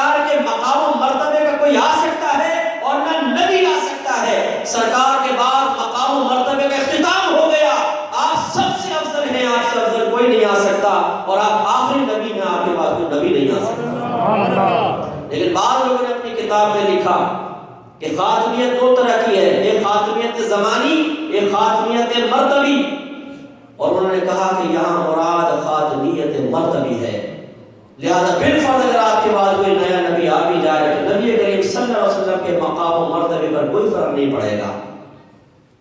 اس کو بعض ہمارے بیچارے نادان علماء نے کہا کہ یہ تو قضیہ فرضیہ ہے، یہ کہا ہے کہ اگر بالفرض کوئی نبی آ جائے اور قضیہ فرضیہ میں کوئی سخت حکم نہیں لگتا، قضیہ فرضیہ پہلے ایک عقیدہ رکھنے کے بعد قائم کیا گیا ہے۔ پہلے کہا گیا ہے خاتمیت مرتبی مراد ہے، خاتمیت مرتبی مراد ہے۔ یہ خاتمیت مرتبی مراد لینے سے واضح ہوا کہ لکھنے والا اس بات کا عقیدہ رکھتا ہے کہ نبی آ سکتا ہے، ہاں آپ کے مقام کا نہیں آئے گا۔ اب اس بات کو قضیہ فرضیہ کہہ کے بیان کرے تو الگ بات ہے، لیکن عقیدے کا اظہار تو اسی سے ہو چکا ہے، جو مانتا ہے کہ اس کا نبی آ سکتا ہے، اور یہ عقیدہ کفر ہے۔ یاد رکھیں ہمارے آقا صلی اللہ علیہ وسلم کے بعد کوئی نبی نہیں آ سکتا، نہ کوئی آپ کے مقام و مرتبے کا آ سکتا ہے۔ سرکار کے مقام و مرتبے کا تو بہت دور کی بات، جب آخری زمانے میں عیسیٰ علیہ السلام تشریف لائیں گے تو بحیثیت امتی کی تشریف لائیں گے، بحیثیت نبی کے نہیں۔ لیکن ایسا نہیں کہ آپ کی نبوت سلب ہو جائے گی، نبوت کا زوال کبھی نہیں ہو سکتا ہے، آپ کا وصف نبوت قائم رہے گا، لیکن آپ امتی کی حیثیت سے آئیں گے۔ یہی وجہ ہے کہ جب میرے سرکار کے شہزادے امام مہدی رضی اللہ تعالیٰ عنہ آپ کے ساتھ دمشق کی مسجد میں جمع ہوں گے اور حضرت امام مہدی کہیں کہ حضور آپ نماز پڑھائیں، تو عیسیٰ علیہ السلام فرمائیں گے کہ نہیں، آج آپ امامت کریں گے، میں آپ کے پیچھے کھڑا ہوں۔ سبحان اللہ۔ ورنہ نبی امامت کا زیادہ حقدار ہوتا ہے۔ معلوم ہوا کہ امتی کی حیثیت سے آئیں گے، اور امام مہدی رضی اللہ تعالیٰ عنہ بحیثیت امتی کے آپ کے آگے کھڑے ہوں گے، جس سے ثابت ہوتا ہے کہ بعض فضیلت و کمال ایسی ہوگی جو وقتی طور پہ امام مہدی رضی اللہ تعالیٰ عنہ حاصل ہوگی اور آپ آگے کھڑے ہوں گے۔ تو آل رسول کا ایک فرق بعض حوالوں سے ایک بعد میں آنے والے نبی سے امتی ہونے کی حیثیت سے آگے بڑھ جائے تو بھی میرے آقا کا مقام و مرتبہ تو کیا ہوگا۔ تو اس لیے یاد رکھیے کہ اب اس کے بعد کوئی نبی نہیں آ سکتا۔ جو اس عقیدے کو رکھے کہ آپ کے بعد کوئی نبی آ سکتا ہے وہ دائرہ اسلام سے خارج ہو جائے گا۔ تو مبارک ہو آپ کو کہ اللہ تبارک و تعالیٰ نے ہمیں ایک ایسے نبی کی امت میں پیدا فرمایا ہے جو نبی تمام نبیوں سے افضل ہے، اور اس سے جس کو نسبت ہو جاتی ہے یاد رکھیں وہ بھی سب سے افضل ہو جاتا ہے۔ آپ کے دونوں صاحبزادے امام حسن حسین رضی اللہ تعالیٰ عنہما جو نواسے ہیں، ایک سرکار کو اپنے بیٹے قرار دیتے ہیں، کیا وہ بہت خوبصورت تھے؟ کیا وہ قداور تھے؟ کیا افراد قوت بہت زیادہ تھی؟ اس وجہ سے میرے آقا نے فرمایا کہ یہ جنتی نوجوانوں کے سردار ہوں گے؟ نہیں، اس لیے کہ وہ میرے آقا کے شہزادے ہیں، آپ سرکار سے نسبت رکھنے والے ہیں۔ میرے سرکار نے فرمایا میری بیٹی فاطمہ تمام عورتوں کی سردار ہے۔ کیوں؟ تقویٰ پرہیزگاری وغیرہ کی وجہ سے، میرے سرکار کی وجہ سے۔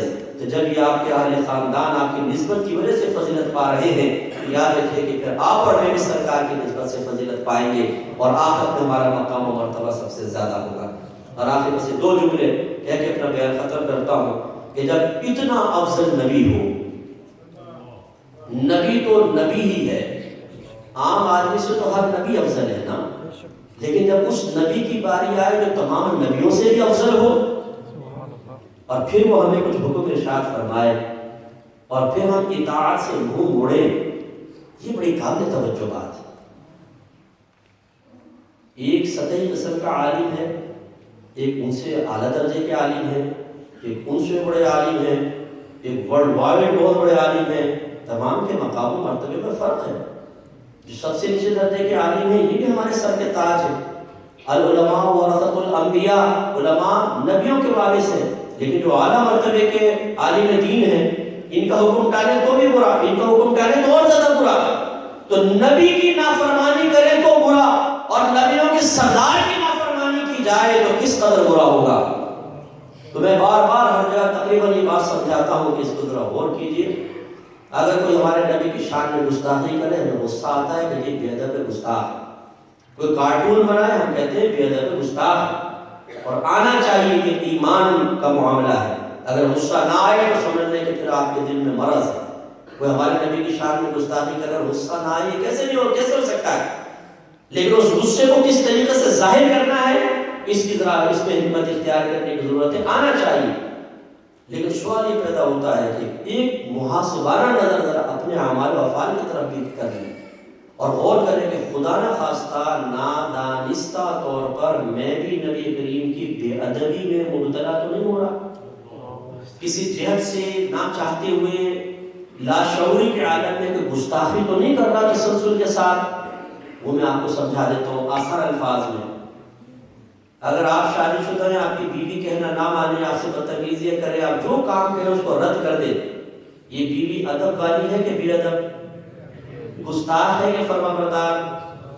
اگر آپ کا بیٹا کہنا نہ مانے تو، اگر استاد کا شاگرد کہنا نہ مانے تو، اگر مرید اپنے پیر کا کہنا نہ مانے تو، عوام اگر عالم کا کہنا نہ مانے تو، بے ادبی گستاخی کا پہلو ہے یا نہیں ہے؟ اگر آپ مالک ہیں اپنے امپلائی سے کہتے ہیں کام کرو، بولتا ہے میں نہیں کرتا ہوں، کوئی بے ادبی گستاخی کا پہلو ہے کہ نہیں؟ اور جو سید الانبیاء کا کہنا نہ مانے تو، سرکار حکم فرمائے اور ہم ہیلے بہانے کریں، غلامی رسول کا دعویٰ کریں، اور جب سرکار کو حکم ارشاد فرمائے تو ہم کہیں سرکار ایک منٹ ٹھہریے، پہلے بیوی سے تو پوچھ لوں، پہلے بچوں کی مرضی تو معلوم کر لوں، پہلے دوستوں کو تو راضی کر لوں، دنیا کو تو دیکھ لوں کہ آپ کا کہنا مانے گا، اور اگر ان کی طرف سے اجازت نہیں ملے گی تو غلامی کا دعویٰ کرتا رہوں گا، لیکن آپ کا کہنا نہیں مانوں گا، اپنا حکم اپنے پاس رکھیے۔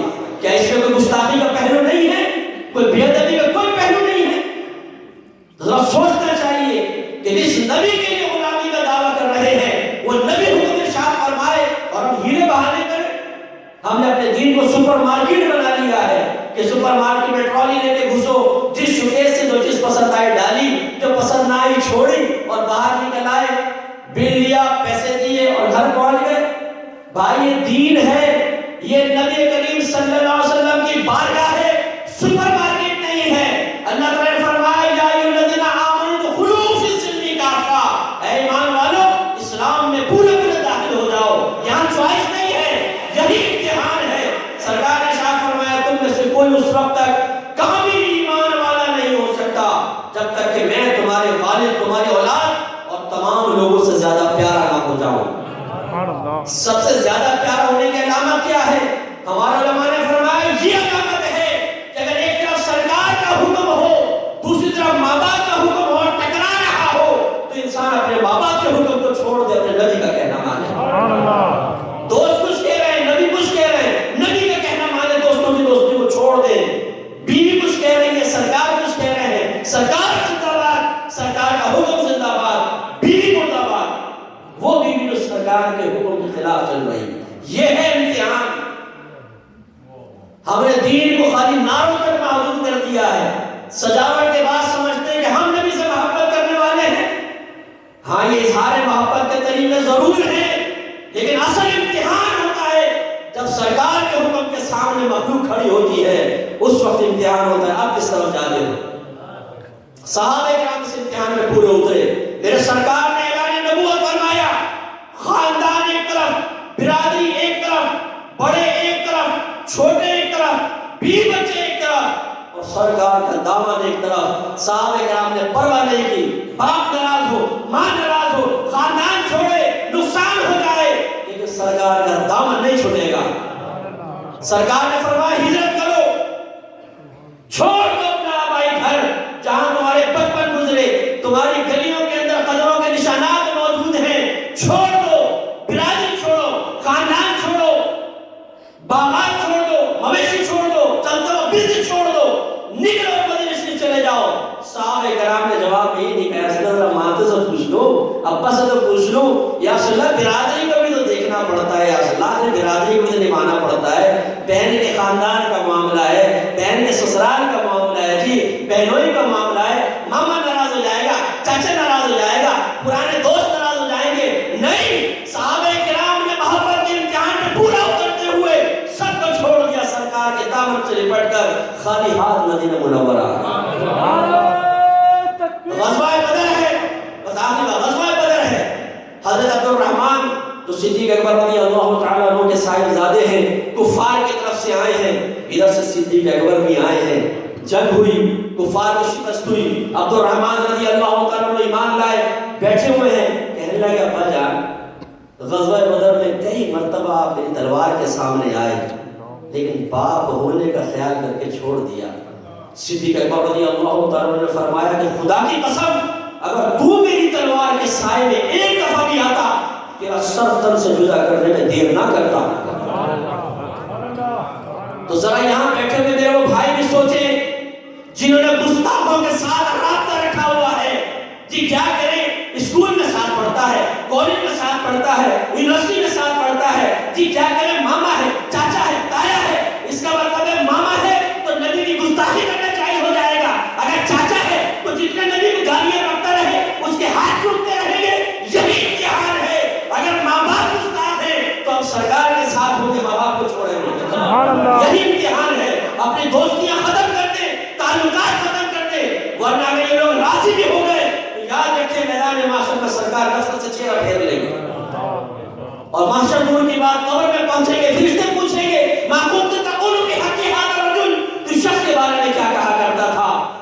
اگر سرکار کے لیے دنیا سے ٹکرائے ہیں, سرکار کے لیے دوستیوں کو چھوڑا ہے, سرکار کے لیے گستاخوں سے منہ موڑا ہے, تو انشاءاللہ زبان سے نکلے گا کہ میں بتاؤں گا یہ کون ہے, یا یہ بتائیں کہ میں کون ہوں. دنیا سے ٹکرایا ہوں اپنے نبی کے لیے, ظلم برداشت کیا ہے, طعنے برداشت کیے ہیں, لوگوں کی بے مروتیاں برداشت کی ہیں, ان کی نگاہوں کے قدروں کو برداشت کیا ہے, لیکن سرکار کے دامن کو نہیں چھوڑا. اور ہم جیسے بے مروت کھائیں سرکار کا, ذکر سرکار کا کریں, غلامی کا دعویٰ سرکار کا کریں, اور ان کے دشمن شیطانوں کے ساتھ بیٹھے, گستاخوں کے ساتھ بیٹھے, ان کے دامن تھامیں, ان کی تعریفیں کریں, انہیں راضی کرنے کی کوشش کریں. یاد رکھیں دنیا بھی تباہ ہوگی, آخرت بھی برباد ہوگی. بالکل قطع تعلق کرنا فرض ہے. میرے آقا نے ارشاد فرمایا, اٹھائے بخاری اور مسلم کہتے تھے پاک سرکار نے فرمایا میری امت میں ایک گروہ ایسا نکلے گا جو تقدیر کا منکر ہوگا. جب وہ لوگ تمہیں ملیں, اگر بیمار ہو جائیں ان کی عیادت نہ کرو, انہیں سلام میں پہل نہ کرو, اگر مر جائیں تو جنازے میں شریک نہ ہو, سوشل بائیکاٹ کرو. یہ اس قابل نہیں ہے, جو نبی کا نہیں ہے وہ کسی کا نہیں ہے. تو سوشل بائیکاٹ کا حکم ہے. ہمیں ہر جگہ بد اخلاقی نظر آتی ہے, ہر جگہ بد اخلاق. نہیں یار فلاں سے کچھ کریں گے بد اخلاقی ہے, نہیں یار فلاں سے بولیں گے یہ اخلاق بھی نہیں سکھاتا, لیکن نبی کو گالی بکے یہ بد اخلاقی نہیں ہے. ہمارے نبی کریم نے اخلاق کا معیار دو رکھے ہیں. مسلمان بھائی ہو, صحیح عقیدہ ہو, اہل سنت سے تعلق رکھنے والا ہو, گالی نہیں بکتی تو جواب میں کہیں کہ بھائی تو ہے تو مسلمان, اور بکرے دن ٹھنڈا کر لے, انتقام نہیں لوں گا. یہ اخلاق ہے. معاف کر دو, عاجزی کرو, انکساری کرو. لیکن جب کوئی رسول کی نافرمانی کرے, خصوصاً گستاخی کے حوالے سے, پھر اخلاق یہ ہے کہ اس کے سامنے ڈٹ کے کھڑے ہو جاؤ. صدیق اکبر نے اخلاق سکھایا ہے, بیٹا بھی سامنے آئے گا دوڑا دو. سبحان اللہ. میں خدا نخواستہ نہیں کہہ رہا ہوں کہ آپ گولی مار دیں کسی کو, کبھی آپ میرا نام بدنام کر لیے. مفتی صاحب نے جوشیلی تقریر کر کے کہا تھا مار دو, تو ہم نے بھی گردن اڑا دی. میں یہ نہیں کہہ رہا ہوں, اتنا تو کم از کم کر سکتے ہیں نا. یہ تو ہم سوچ سکتے ہیں کوئی آپ کے میرے والد صاحب کو گالی بکے, بھرے بجنے میں ماں بہن کی گالی بک دے, جانا دانے سے بتائیے اس کا منہ دیکھنے کو دل چاہے گا. ہماری اکثر رشتہ داروں سے ناچاکی اسی وجہ سے ہے. وہ جی شادی میں نہیں بلایا, وہ جی کھانے کو نہیں پوچھا, وہ جی بیٹی کا رشتہ مانگا تھا رشتہ نہیں دیا, ہم اتنے گئے گزرے, آئندہ منہ نہیں دیکھوں گا, آئندہ تمہارے جنازے میں شرکت نہیں کروں گا. واہ نازل مزاج, تمہاری بیٹی کا رشتہ نہ لے تو تم ناراض ہو جاؤ, تمہارے باپ کو گالی بکے تو ناراض ہو جاؤ, تمہاری ماں کی بے عزتی کرے تو ناراض ہو جاؤ, اور کوئی نبی کی ناموس کے دھچے کھیل دے اور ہم کہیں کہ تو میرا دوست ہے یار, کیا کرے کہ مروت بھی تو ہے, ساتھ کھانا کھائیں بیٹھ کے, ان کے ساتھ ہنس کے ہاتھ ملائیں, خوش گپی نہ کریں. لعنت ہے ایسی دوستی اور رشتہ داری پر کہ جس سے میری آقا کی دل آزاری. اس لیے یہ امتحان ہے. شاعر نے ان کو صحیح بات کی, روٹتی ہے خدائی کو روٹے, خدائی کہتے ہیں اللہ کے ماں سوا, روٹتی ہے خدائی تو روٹے, تیرا رشتہ نبی سے نہ ٹوٹے. سنے دیوانے پیارے نبی کے, عشق ہے یہ تماشا نہیں ہے. ہم نے دین کو تماشا بنایا ہوا ہے. جو نبی کا کہنا مانو, ورنہ پس کچھ دیکھ دو نبی کی بات کی کوئی اہمیت ہے کہ نہیں ہے. وہ کیا مقام و مرتبہ رکھے ہوئے ہیں. وہ فرمایا نا سید الاولین والآخرین, اور ہم اپنے رسول کے حکم کو باپ کے حکم سے بھی نیچے مانیں؟ نہیں یار، باپ اگر غلط نہیں کہہ رہا تو ماننا پڑتا ہے، یہ باپ ہے۔ تو رسول روحانی والد ہوتے ہیں، ان کے ازواج امہات المومنین ہیں، آپ کا جسمانی باپ